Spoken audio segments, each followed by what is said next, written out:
The last concept now that I want to talk about is the concept of synesthesia.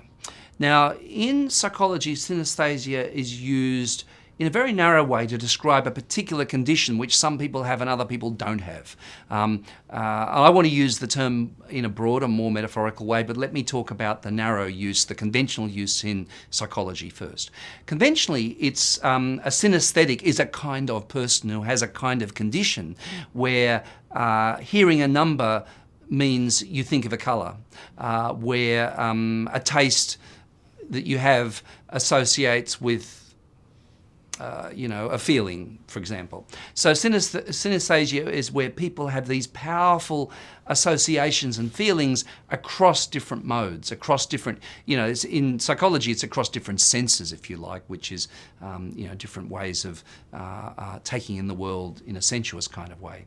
Now we want to expand this concept to mean something much more broad, which is mode shifting, and the fact that, look, we're always operating across multiple modes. We shift between one mode and another, and representing things in one mode and another both has parallels, but also some important differences. So,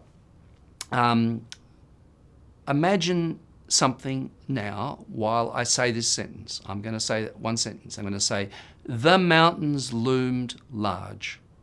Okay, you got a mental image of that? Right. Now I'm going to show you a photo that I took. Right. Now, that photo there represents exactly the same thing for me, right? Now, when I said the mountains loomed large, your interpretation was you brought together all sorts of images you had in your life and something came up in your mind, and here now I've just shown you an image. And by the way, for me, that sentence and this picture are saying the same thing. Right? So they've both got something similar about them, which is they're talking about mountains, they're representing mountains to me, to myself, and they're trying to communicate mountainness to you. Synesthesia is basically about meaning swapping, in our definition, our broad definition that is, it's about transferring meaning from one mode to another. Mountains in text, mountains in an image. That's essentially what it's about. And one of our arguments is effective learning involves this mode swapping. So, or this mode switching, synesthesia. So we really should aim for this as an objective. So traditional literacy just pared it all down. It's about nouns and verbs and sentences and the literary canon and great writing with no pictures. That's what literacy is. Now what we're saying is, in fact, in this broader conception of literacy, this becomes a tool for representation and a tool for thinking as well. So if I'm doing a science experiment and I don't put in some pictures and I don't draw a diagram and I don't build a visualization of the data that I've got, and I don't describe it in words as well, right? If I don't do all those things, I haven't built a complete picture of what it is I want to represent about the experiment that I just did.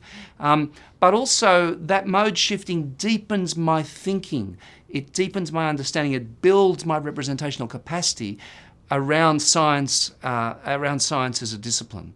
So in other words, this is a powerful cognitive process, and we do ourselves a disservice by stripping literacy back to alphabetical literacy alone.